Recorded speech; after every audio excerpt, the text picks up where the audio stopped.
का हमारे इस YouTube सत्र में बहुत बहुत स्वागत और साधुवाद। आपका इस बड़े पैनल पर, इस बड़े मंच पर बहुत बड़ा अभिनंदन और साधुवाद। जैसा कि मैं आपको एक सूचना देने के लिए उपस्थित हुआ हूं, हमारे यहाँ पर अभी गत एक बैच बनाया गया था जिसमें लगभग 26 बच्चों का एक बैच था, जिसमें से लगभग 15 बच्चों का सिलेक्शन का हमें पूरा जो है डेटा उपलब्ध हुआ है। और इसके चलते हुए बच्चों ने विशेष तौर पर हमसे मांग रखी है कि सर अभी रेलवे के स्पेशलाइजेशन वाले बैच आप स्टार्ट करें। और जब बच्चों की इस मांग को मैंने देखा तो मेरे मन में भी एक विचार आया, क्यों नहीं ऐसे एक्सपर्ट्स को चुना जाए, अपने इंस्टीट्यूट में लाया जाए जो रेलवे के लिए बहुत बड़ा स्पेशलाइजेशन रखते हैं। इसके चलते हुए जब मैंने इधर उधर सर्च किया तो मुझे विपिन शर्मा जी, जो कि बहुत अच्छा जो है ज्ञान इस विषय पर यानी कि रेलवे की भर्ती परीक्षा से संबंधित रखते हैं, तो मैंने उनको यहाँ पर अपने संस्था परिवार के साथ में जोड़ा।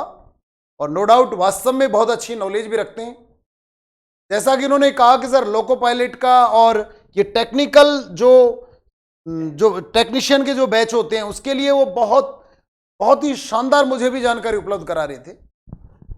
तो मैंने उनको यहाँ पर अपॉइंटेड किया और वो अभी आपको पूरी जानकारी देने के लिए आपके समक्ष उपस्थित हो रहे हैं। आप उनसे इस संदर्भ में अच्छी जानकारी प्राप्त करें और साथ में ये भी जानकारी प्राप्त करें कि अब वे यानी कि विपिन जी नए बैच कब प्रारंभ करने वाले हैं। तो नए बैचों के लिए आप जानकारी लीजिए विपिन सर से। आइए विपिन जी, और बच्चों को इस विषय में, इस संदर्भ में आप अपनी जानकारी दें। Thank you.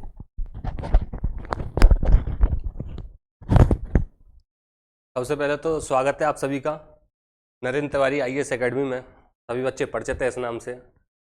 बहुत बड़े लेवल पे पहचान बनाए हुए हैं सर हमारे राजस्थान में, और सर को मैं इसके लिए बहुत बहुत धन्यवाद देना चाहूँगा कि उन्होंने मुझे एक्सप्लेन करने का मौका दिया है कि जो बैच हम स्टार्ट करने जा रहे हैं। तो सबसे पहली बात तो दोस्तों मैं बता देता हूँ, ALPN टेक्नीशियन की वैकेंसी हाल ही में आने वाली है। ALPN टेक्नीशियन क्या क्या योग्यताएं रहेंगी इसके लिए, और कौन कौन से पेपर रहेंगे, किस पेपर का कितना महत्व है, कौन कौन सी सब्जेक्ट्स रहेंगी, उन पे आज हम चर्चा करने वाले हैं। तो सबसे पहली बात तो सभी को थंबनेल में दिख रहा होगा कि railway new batch announcement loco pilot and technician. Loco pilot and technician के साथ में ये ग्रुप डी के लिए भी रहेगा, ये ग्रुप डी के लिए भी रहेगा। एक्चुअली अब ग्रुप डी जो है ग्रुप सी हो चुका है, जिसको मैं ग्रुप डी कह रहा हूँ। ठीक है, तो तीन बैचेज जो है, तीन लोको पायलट, ग्रुप डी और टेक्नीशियन के जो बच्चे हैं वो एक ही बैच में रहेंगे, क्योंकि पूरा का पूरा जो सिलेबस है वो कॉमन है। ठीक है, आगे बात करते हैं इस पर। देखिए, तो यहाँ से लोको पायलट का हम बैच स्टार्ट करने जा रहे हैं, जिसके लिए क्या प्रोसेस रहेगा, किस तरीके से बच्चे सिलेक्शन ले सकते हैं। असिस्टेंट लोको पायलट जो पोस्टिंग होती है असिस्टेंट लोको पायलट पे होती है, लोको पायलट आगे जाकर प्रमोशन के तहत बनते हैं। इसमें सबसे पहली बात रहेगी कि कंप्यूटर बेस्ड टेस्ट, CBT।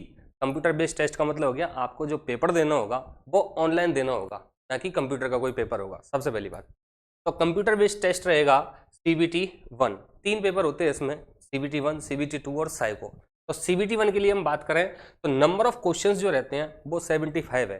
चाहे वो बच्चा ITI का है, चाहे वो बच्चा टेक्नीशियन की तैयारी कर रहा है, चाहे वो बच्चा ALP की तैयारी कर रहा है। नंबर ऑफ क्वेश्चंस कितने रहेंगे? 75। इन 75 में से आगे बात करें तो कितने नंबर लाना जरूरी है उसकी चर्चा करेंगे। तो जो CBT 1 रहेगा उसका नेचर है आपका क्वालिफाइंग नेचर, केवल इसको आपको पास करना है। पास भी इस तरीके से करना है, मैं आपको बता देता हूँ कि जो टोटल वैकेंसीज रहेंगी, टोटल वैकेंसी का 15 गुना बच्चे इसमें पास किए जाएंगे। सपोज दैट वैकेंसी आती है अपने पास में 50,000, तो 50,000 का 15 गुना बच्चे जो हैं वो CBT 1 में पास किए जाएंगे। अब CBT 1 में जो सब्जेक्ट्स हैं उनकी अगर मैं बात करता हूँ, math, reasoning, science and GK। ठीक है, तो मैथ के जो क्वेश्चंस आते हैं वो आते हैं इसमें 20, रीजनिंग के जो क्वेश्चंस आते हैं वो आते हैं इसमें 25, और साइंस के जो क्वेश्चंस आते हैं 20, और बचे जो क्वेश्चन 10 ये 10 क्वेश्चंस। यहाँ तक 65 क्वेश्चंस हुए हमारे। जो 10 क्वेश्चंस बच गए हैं, इन 10 क्वेश्चंस में से 7 से 8 क्वेश्चन जो रहेंगे वो आपके करंट जीके के रहेंगे। किसके रहेंगे? करंट जी। और 2 से 3 क्वेश्चन जो रहेंगे वो डेड जीके आप जिसको बोलते हो, जो क्वेश्चंस ना चेंज होने वाले हैं, जैसे एटलस का पर्वत कहाँ है, इस तरीके के वो 3 क्वेश्चंस रहेंगे। तो उन 3 क्वेश्चंस को छोड़ के हम 72 क्वेश्चंस पे अगर फोकस करें तो ज़्यादा बेटर है। दैट मीन्स जीके का पोर्शन ज़्यादा ना पढ़कर केवल और केवल आपको करंट जीके को फोकस करना है। क्योंकि अगर आप ज्योग्राफी पढ़ोगे, ज्योग्राफी के बाद में हिस्ट्री पढ़ोगे, हिस्ट्री, कल्चर और इधर पॉलिटी, तो 4 बुक तो वो वैसे ही हो जाएंगी जिसमें से 3 क्वेश्चन आने हैं। तो एक स्मार्ट जो प्रिपरेशन रहेगी वो इसी तरीके से होगी कि आप उन 3 क्वेश्चन के लिए वो वाला पोर्शन आपको छोड़कर चले। जो 3 क्वेश्चंस आए हैं उन पे मैं एनालिसिस भी करूंगा, आपको टेस्ट पेपर भी दिखाऊंगा कि कौन से क्वेश्चंस आए हैं, करंट के क्वेश्चन कितने आए हैं। जीके के आएंगे तो कितने? 10 ही क्वेश्चन आएंगे जीके के, जिसमें से 7 से 8 जो क्वेश्चन रहेंगे वो करंट जीके के रहेंगे। ठीक है, तो ये चर्चा थी हमारी CBT 1 की। नंबर ऑफ क्वेश्चंस कितने रहेंगे? 75। नेचर कैसा है? क्वालिफाइंग। पास कैसे करोगे? जितनी वैकेंसीज रहेंगी उसका 15 टाइम्स गवर्नमेंट आपको, रेलवे आपको पास करने वाला है। दूसरी बात, ये जो 75 क्वेश्चंस रहेंगे, ये कोई भी बच्चा, चाहे वो टेक्नीशियन की तैयारी कर रहा है और चाहे वो तैयारी कर रहा है ALP की, इन दोनों के लिए कैसे रहेंगे? सेम रहेंगे। कैसे रहेंगे? सेम रहेंगे। अब टेक्नीशियन और ALP में क्या डिफरेंस है, कौन कौन बच्चे तैयारी कर सकते हैं, उस पर चर्चा करते हैं। ठीक है, तो यहाँ से आगे बात करते हैं। तो सबसे पहली बात तो कि टेक्नीशियन और ALP, जिन बच्चों ने ITI किया हुआ है, जिन बच्चों ने ITI किया हुआ है, जिन बच्चों ने ITI किया हुआ है, ITI वाले बच्चे दोनों पोस्ट पे एलिजिबल है, मतलब ALP के लिए भी और टेक्नीशियन के। ITI जिन बच्चों ने किया हुआ है, ITI की कुछ स्पेशल ट्रेड्स को छोड़कर, जैसे वेल्डर है, तो वेल्डर वाला केवल और केवल किसके लिए भर सकता है? टेक्नीशियन के लिए। लेकिन मोस्टली ITI जिन्होंने किया हुआ है वो ALP के लिए भी भर सकते हैं और टेक्नीशियन के लिए भी, दोनों के लिए वो एलिजिबल है।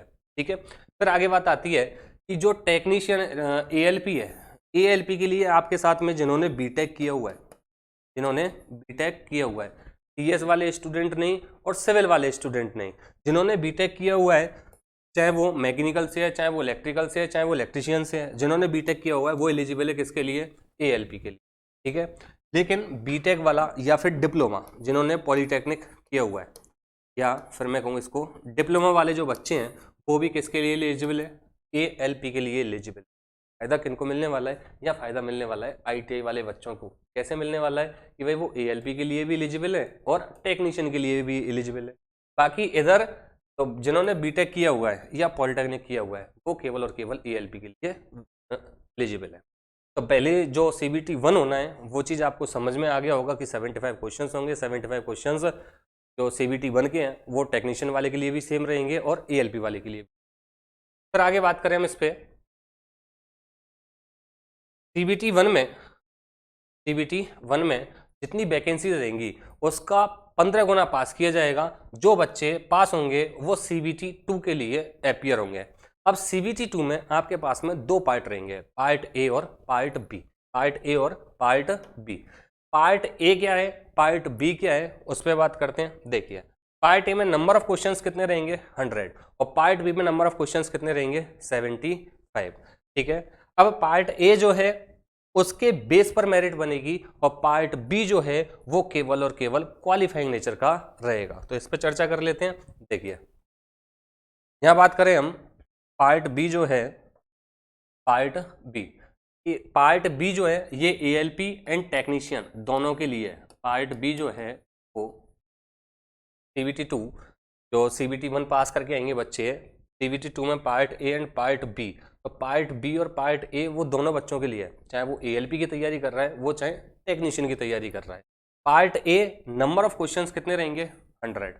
नंबर ऑफ क्वेश्चंस 100 रहेंगे, जिसमें math, reasoning, science, current GK, आपका जीके नहीं बोलूँगा क्योंकि मोस्टली जो क्वेश्चंस पूछे जाते हैं वो करंट जीके के पूछे जाते हैं। मैथ हो गया, रीजनिंग हो गया, साइंस हो गया, जीके हो गया, engineering drawing and workshop calculation. Engineering drawing जुड़ेगी और वर्कशॉप कैलकुलेशन जुड़ने वाली है। तो पार्ट A में नंबर ऑफ क्वेश्चंस कितने रहेंगे? 100। अब आप यहाँ पे थोड़ा सा ध्यान दीजिएगा कि जब पार्ट A मेरिट नेचर का है, मतलब जो मेरिट बनेगी वो पार्ट ए के ऊपर ही बनेगी, जिसमें क्वेश्चंस कितने हैं 100। और इसमें अगर इन 4 सब्जेक्ट्स की अगर मैं बात करूं तो ये CBT 1 वाले ही हैं। CBT 1 में जो मेहनत कर लेगा उसका फायदा डेफिनेटली CBT 2 में मिलने वाला है। क्यों मिलने वाला है? क्योंकि इसमें मैथ, रीजनिंग, साइंस और जीके ये आपकी CBT 1 में भी आई थी। तो हमें फोकस करना होगा किसको? ED और workshop calculation, engineering drawing and workshop calculation.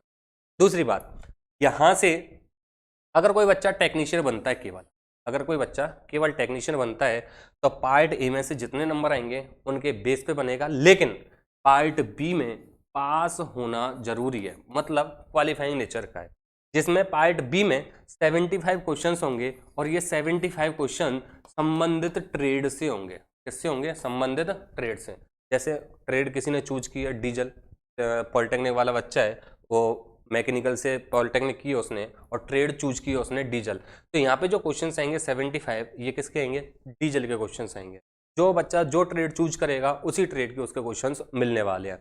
दूसरी बात यहाँ पे आती है सॉरी, कि इन 75 में से आपको 27 क्वेश्चन जरूरी है सही करना। 27 क्वेश्चन से अगर आप नीचे जाते हो तो इसमें फेल हो जाओगे, और इसमें अगर आप फेल हो गए तो ये वाली चीज आपके किसी भी काम की नहीं रहेगी। बात समझ में आई? तो यहाँ पे पास होना मस्ट है। कैसा नेचर है इसका? क्वालिफाइंग नेचर है, केवल पास होना है। 75 क्वेश्चन आएंगे, आप 75 के 75 सही कराइए, या फिर 27 और 28 जो क्वेश्चन, मतलब 35% लाना पड़ता है इसमें, तो 27 और 28 क्वेश्चन जो हैं वो आपके करेक्ट होने चाहिए। दूसरी बात, ये टेक्नीशियन के लिए हो गया। यहाँ तक का प्रोसेस टेक्नीशियन और ALP दोनों के लिए सेम है, ठीक है। तो टेक्नीशियन के और ALP के लिए पार्ट ए में से जो 100 क्वेश्चन हैं इनमें से कितना सही करते हैं वो आपका मेरिट निर्धारित करेगा, और part b number of question 75 हैं जो कि संबंधित ट्रेड से होंगे और केवल क्वालिफाइंग नेचर के होंगे। दूसरी बात यहाँ पे आती है कि अब जो मेरिट बनेगी टेक्नीशियन की अगर मैं बात करूँ तो डायरेक्टली यहाँ से बनेगी कि 100 में से उसके कितने मार्क्स आ रहे हैं। अगर कोई बच्चा ALP की तैयारी करता है, मतलब जो टेक्नीशियन भी दिया है जिसने और ALP भी फॉर्म फिल किया है, मतलब ITI वाला बच्चा, वो दोनों के लिए एलिजिबल है। उसने ITI कर रखी है, वो पार्ट ALP के लिए भी और टेक्नीशियन के लिए भी, दोनों के लिए एलिजिबल है। तो उसके लिए आगे थर्ड जो पेपर होगा वो होगा आपका साइको का। थर्ड पेपर किसका होगा? थर्ड पेपर होगा आपका साइको का। थर्ड पेपर होगा साइको, ठीक है। अब साइको क्या है? तो साइको की आपको बिल्कुल भी फिक्र नहीं करनी है। CBT थर्ड ये है आपका साइको ओनली फॉर ALP। तो ऊपर लिख देता हूँ, नीचे थोड़ा सा वो दिख नहीं रहा है। Psycho only for ALP, assistant loco pilot के लिए। साइको में ज़्यादा घबराने की ज़रूरत नहीं है, केवल 7 दिन का कोर्स होता है और 7 दिन में आप एकदम परफेक्ट हो जाते हो, ईजिली क्रैक कर सकते हो। तो मेन मुद्दा जो है वो है आपका CBT 1, क्योंकि CBT 1 जो है वो एज वो CBT 2 में रिपीट होना है। तो आपको जो स्टार्टिंग में मेहनत ज़्यादा करनी है वो करनी है आपको CBT 1 पे, ठीक है। तो इसके लिए हमारे जो बैचेज स्टार्ट होने जा रहे हैं, मेन मुद्दा ये है वेडनेसडे, बुधवार 23 मार्च, डेट नोट कर लीजिएगा। बुधवार 23 मार्च सुबह 10 बजे Narendra Tiwari IAS academy, Nehru Nagar branch, little birds school के पीछे स्टेशन के पास में। ये इन्फॉर्मेशन आपको देनी थी। आशा करता हूँ आपको इन्फॉर्मेशन समझ में आई होगी। अगर फिर भी कोई डाउट रहता है तो आप कमेंट सेक्शन में कमेंट करके बता सकते हैं और उसका सॉल्यूशन आपको डेफिनेटली दिया जाएगा। तो न्यू बैच जो स्टार्ट हो रहा है वो कब स्टार्ट हो रहा है? आपका बुधवार 23 मार्च 10 AM सुबह 10 बजे, जिसमें आपकी स्टार्टिंग में 4 क्लासेस चलेंगी। सबसे पहले maths, science, reasoning and GK, ठीक है। तो मिलते हैं नेक्स्ट वीडियो में, और उम्मीद है आप तैयारी बेहतर करेंगे, क्योंकि वैकेंसी जो है वो बहुत बड़ी मात्रा में आने वाली है। 2018 के बाद में वैकेंसी अब आने को है, ठीक है। तो वैकेंसी जल्दी से जल्दी आएंगी, ज़्यादा से ज़्यादा 1 मंथ और 115 डेज, 1.5 महीना जिसको आप कह रहे हो, ठीक है। या तो 1 महीने के अंदर या फिर 1.5 महीने के अंदर आपको वैकेंसी देखने को मिल जाएगी। और तैयारी जो होती है वो पेपर से पहले की होती है। जब वैकेंसी आ जाएगी तो भीड़ तो पूरी उमड़ पड़ेगी। जो भी तैयारी करनी है आप पेपर से पहले की करें, अपने आप को मजबूत करें, क्योंकि सिलेक्शन का जो बेस रहेगा वो मैथ, रीजनिंग और साइंस, इन तीनों सब्जेक्ट्स पे ज़्यादा पकड़ रहेगी। वो रेलवे का एग्जाम इजीली क्रैक कर सकता है। ठीक है, तो ये इन्फॉर्मेशन आज आपको देनी थी। मिलते हैं नेक्स्ट वीडियो में, तब तक के लिए टाटा बाय बाय। चलिए।